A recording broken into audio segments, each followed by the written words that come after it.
দেখুন, আমরা মিডিয়া খুললেই দেখছি কি প্যালেস্টাইনের ওপরে বড় বড় বোম চার্জ করে নিরীহ বাচ্চা, নিরীহ মানুষগুলোকে হত্যা করছে না করে না? দেখছেন না, দেখেন না?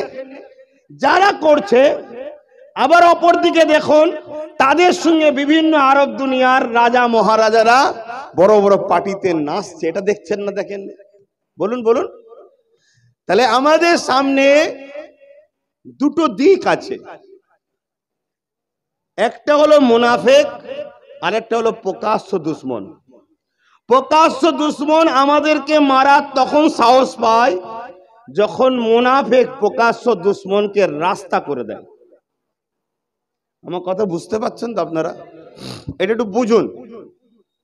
প্রকাশ্য দুশ্মন যখন রাস্তা মারার সাহস পায় যখন মুনাফিক তাকে রাস্তা করে দেয়।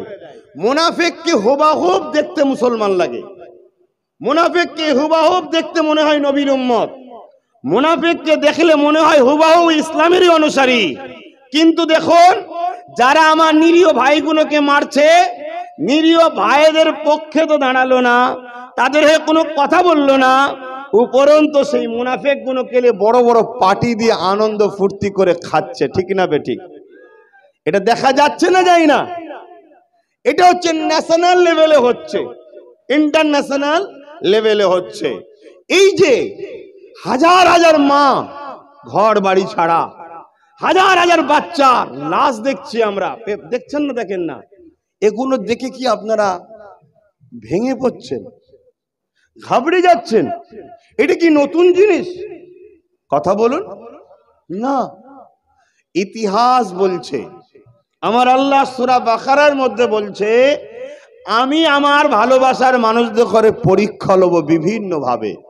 যেমন গরিব করে পরীক্ষা লব, কাউকে ক্ষমতায় আসনে বসে করছো, পাপ করছো, আল্লাহ যেটা অপছন্দ করে সেটা করছো, আল্লাহর আযাব আসবে। তারা বড় অহংকারের সাথে বলেছিল, তোমার আল্লাহর আযাবকে আমরা রুখে দেব। শুনছেন তো? আমার আল্লাহ ওই লূত আলাইহিস সালামের কওমকে আসমান থেকে পাথর নিক্ষেপ করেছিল, তাদেরকে সেই পাথর নিক্ষেপ করে তাদেরকে শেষ করে দিয়েছিল। এমনকি লূত আলাইহিস সালামের স্ত্রী, তিনি একজন নবী ছিলেন, তিনার স্ত্রীও ছিল ভেতরে ভেতরে ওই বদমাই শয়তানদের দিকে, তাকে আল্লাহ পাথর বানিয়ে দিয়েছিল। সেই হালে এখনো সেইভাবে দাঁড়িয়ে আছে। বলুন আল্লাহু আকবার। এর মানে হলো আল্লাহ তিনি যিনি সব থেকে মহান। হযরতে সামুদ আলাইহিস সালাম তিনি তিনার কওমকে বুঝিয়েছিল।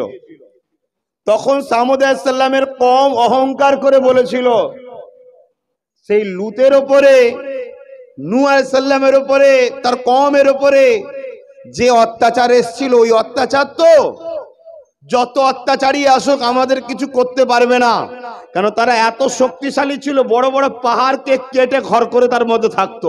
তাহলে কত ক্ষমতাশালী, বুঝতে পারছেন?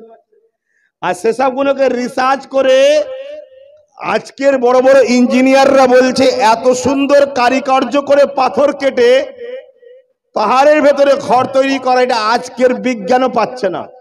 তাহলে কত শক্তিশালী, কত উন্নত তারা ছিল।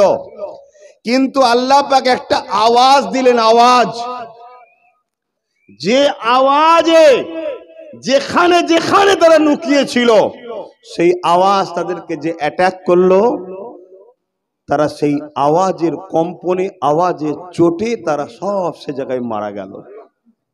শুনছেন ভাই?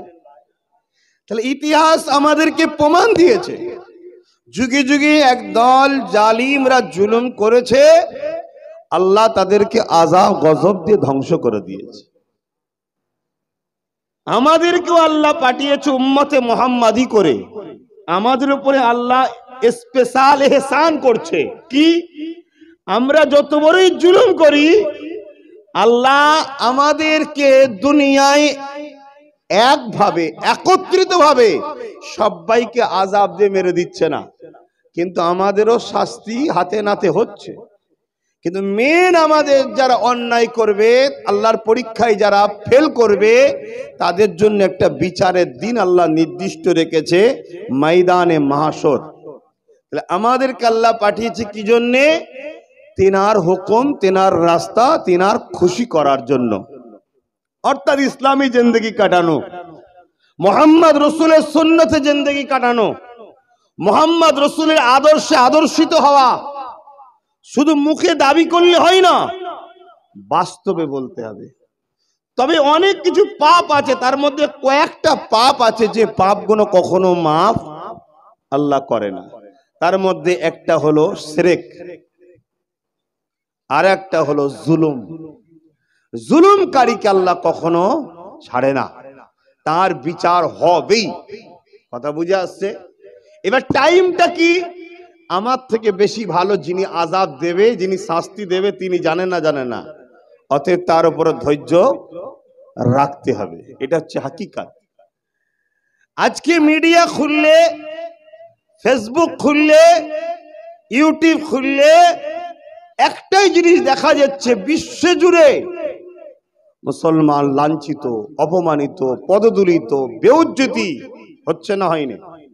আবার একটা জিনিস দেখা যাচ্ছে কি, এই মুসলমানদের মধ্যে একদল মুসলমান যারা মুসলমানকে বেইজ্জতি করছে, লুটছে, মারছে, হত্যা করছে, তাদের সঙ্গে বিভিন্ন পার্টিতে নাচছে, ভালো মন্দ খেয়ে পরীক্ষা লব। কাউকে আবার জালিম স্বৈরাচারী শাসকের আন্ডারে রেখেও পরীক্ষা লব।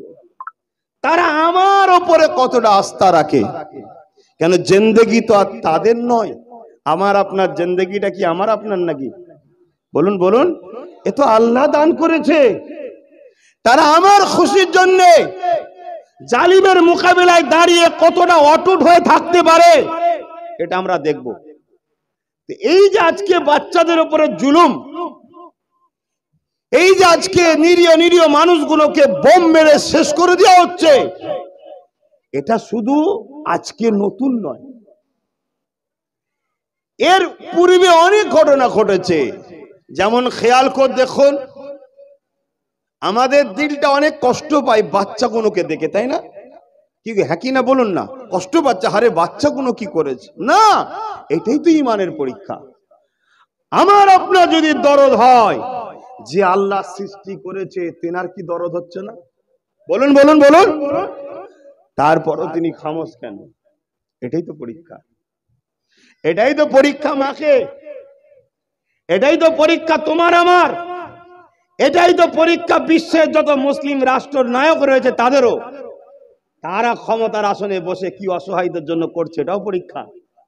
আর আমি এখান থেকে ওই অসহায় মানুষগুলোর মৃত্যু দেখে আমার দিলটা কাঁদছে কিনা, এটা একটা ছোট্ট পরীক্ষা। আমি আমার দিল থেকে যদি আমার কষ্ট ব্যথা লাগে, জানতে হবে আমার মধ্যে ঈমান আছে, তাই দয়া লেগেছে। জোরে বলুন সুবহানাল্লাহ।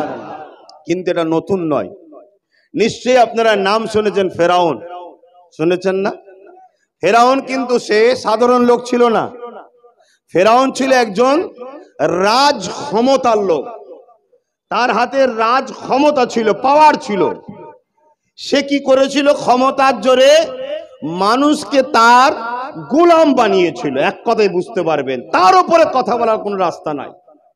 তার ফোর্স রয়েছে, তার মিলিটারি রয়েছে, তার পুলিশ বাহিনী রয়েছে। আপনারা যে ভাষাগুলো বুঝবেন সেই ভাষাই বলছি।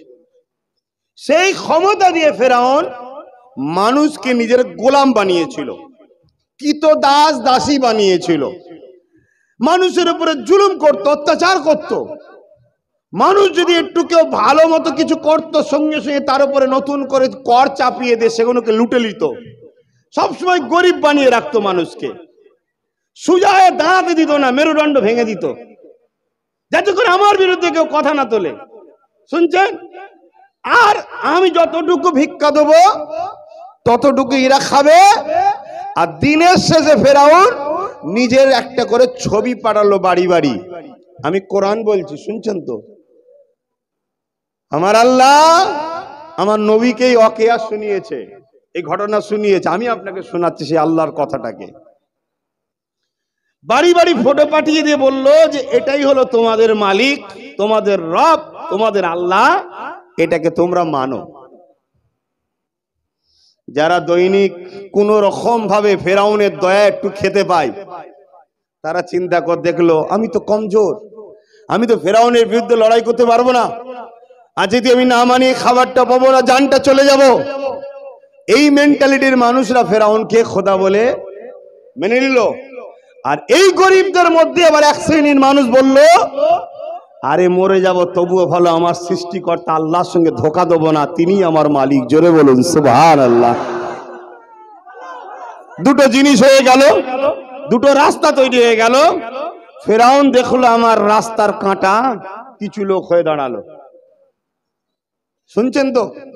ফেরাউন তখন তার ক্ষমতা প্রয়োগ করে ওই যারা ফেরাউনকে খোদা বলে মানলো না তাদের বিরুদ্ধে ফোর্স চালালো, জুলুম করতে লাগলো, তাদেরকে জেলে ভরতে লাগলো, তাদেরকে হত্যা করতে লাগলো এবং হত্যাটা জনসম্মুখী করতে লাগলো। জুলুমটা লোকের সামনে করতে লাগলো, যাতে করে দেখে মানুষ ভয়ে আর কেউ না আওয়াজ, শুনছেন, তুলতে না পারে। বাবা দরকার নেই, ফেরাউনের বিরুদ্ধে কথা বলবো না। দেখলি ও বলেছিল ওকে কি মার মারলো, বলেছিল বলে দেখলি ওর ঘর বাড়ি সব ভেঙে ফেললো, বলেছিল বলে দেখলি ওকে নিয়ে যে গরম বালিতে শুইয়ে বুকে ভারী পাথর চাপিয়ে দিল। এই ভয়টা তাদের মাথায় ঢুকাতে চাইলো, শুনছেন। কিন্তু আল্লাহ তার কুদরতকে বোঝে। এই জমিনের উপরে সবসময় একদল লোককে আল্লাহ রেখে দিয়েছে, এত জুলুম দেখার পরেও তারা অন্যায়ের মোকাবেলা করছে, করে যাবে। জোরে বলুন সুবহানাল্লাহ, আরো জোরে বলুন। যাদেরকে আল্লাহ নিজেই সিলেক্টেড করেছে, যেগুলো আমার জান্নাতের স্পেশাল বান্দা। শুনছেন ভাই? আপনি দেখে ভাবতে পারবেন না এই ছেলেটা আল্লাহর প্রিয়।